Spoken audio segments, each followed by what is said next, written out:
ಅಭಿಮಾನದಿಂದ ಇವತ್ತು ಹೇಳ್ತಾ ಇದ್ದಾರೆ. ಭಾಳ ಗೌರವದಿಂದ ನಡ್ಕೊಳ್ಬೇಕಾಗ್ತದೆ. ಯಾಕೆಂದರೆ ಈ ಮನೆಗೆ ರಾಜ್ಯದಲ್ಲಿರ್ತಕ್ಕಂಥ ಜನರು ಎಷ್ಟು ಪ್ರೀತಿ ಕೊಡ್ತಾರೆ, ಈ ಮನೆಯ ಗೌರವ ಏನು ಅಂಥೇಳಿ ನನಗೆ ಗೊತ್ತಿರೋದ್ರಿಂದ ಈ ಸತಿ ಗೀತಕ್ಕವ್ರನ್ನ ಚುನಾವಣೆಗೆ ನಮ್ಮ ಪಕ್ಷದಿಂದ ನಿಲ್ಲಿಸ್ತಾ ಇರೋದು ಬರೀ ಗೆಲ್ಲಕ್ಕೆ ಮಾತ್ರನೇ ಹೊರತು ಯಾವುದೇ ಕಾರಣಕ್ಕೂ ಸೋಲೋದಕ್ಕಂತೂ ಅಲ್ಲೇ ಅಲ್ಲ.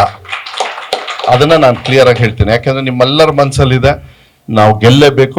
ಅದನ್ನು ನಾನು ಕ್ಲೀನಾಗಿ. ಆಮೇಲೆ ಗೀತಾ ಶಿವರಾಜ್ ಕುಮಾರ್ ಅವರು ಶಿವಮೊಗ್ಗ ಧ್ವನಿಯಾಗಿ 100ಕ್ಕೆ 100 ಗೆಲ್ತಾರೆ. ಅದನ್ನು ನೀವು ಬರೆದಿಟ್ಕೊಳ್ಳಿ. ಅದನ್ನು ಯಾವುದೇ ಕಾರಣಕ್ಕೂ ಈ ಸತಿ ಯಾರು ಏನೇ ಬಂದು ಎಷ್ಟೇ ತಿಪ್ಪರ್ಲಾಗ ಹೊಡೆದ್ರೂ ಅವರ ಗೆಲುವನ್ನು ನಿಲ್ಲಿಸೋದಕ್ಕಾಗೋದಿಲ್ಲ. ನಾವು ಅವ್ರನ್ನ ಗೆಲ್ಸ್ಕೊಂಡ್ಬರ್ತಕ್ಕಂಥ ಜವಾಬ್ದಾರಿಯನ್ನು. ಮತ್ತೆ ಗೆದ್ದ ಮೇಲೆ ಅವರೇ ಆ ಕ್ಷೇತ್ರವನ್ನು ನೋಡ್ತಾರೆ ಹೊರತು ನಾನು ಮೀಡಿಯೇಟ್ರ್ ಅಲ್ಲ. ನಿನ್ನೆ ಭಾಷಣ ಮಾಡಿ ಬಂದಿದ್ದೀನಿ ನಮ್ಮ ಲೀಡರ್ಸಿಗೆ.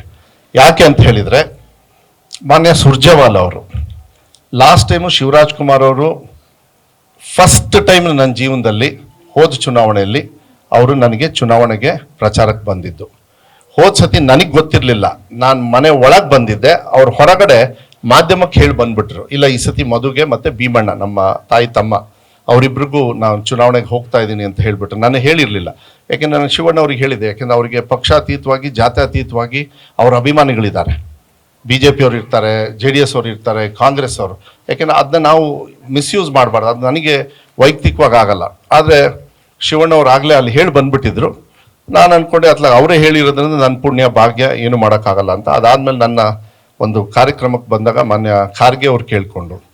ಖಾರ್ಗೆ ಅವರು ಶಿವಣ್ಣವರೆಲ್ಲ ನಾವೆಲ್ಲ ಅಂಕಲ್ ಅಂತ ಇದ್ವಿ. ಯಾಕೆಂದರೆ ನಮ್ಮ ತಂದೆಯವರು ಮುಖ್ಯಮಂತ್ರಿಗಳು ಇರಬೇಕಾದ್ರೆ 2 ಕಣ್ಣು, ಖಾರ್ಗೆ ಅವರು ಮತ್ತು ಧರ್ಮಸಿಂಗ್ ಅವರು. ಅದಕ್ಕೆ ಖಾರ್ಗೆ ಅವರು ಅವ್ರಿಗೆ ಕೇಳಿದರು, ಈಗ ಮಧುವರಿಗೆ ಮಾಡ್ತಾ ಇದ್ದೀರಾ, ನೀವೇನಾದ್ರು ಪಕ್ಷಕ್ಕೆ ಮಾಡೋಕ್ಕಾಗತ್ತಾ ಅಂತ. ಇಷ್ಟ ಇರೋರಿಗೆ, ನಿಮಗೆ ಮನಸ್ಸಿಗಿರಲ್ಲ. ಯಾಕೆಂದರೆ ಇವರಿಗೆ ಮಾಡಿ ಅಂತ ಹೇಳೋದಕ್ಕಾಗಲ್ಲ ಶಿವಣ್ಣವರಿಗೆಲ್ಲ. ಆಯಿತು ಮಾಡ್ತೀನಿ ಅಂತೇಳಿ ಜನರಲಾಗಿ ಹೇಳಿದರು. ರಾಹುಲ್ ಗಾಂಧಿ ಅವ್ರ ಜೊತೆಗೆ ತೀರ್ಥಹಳ್ಳಿಲಿ ಸ್ಟೇಜು ಶೇರ್ ಮಾಡಿದರು.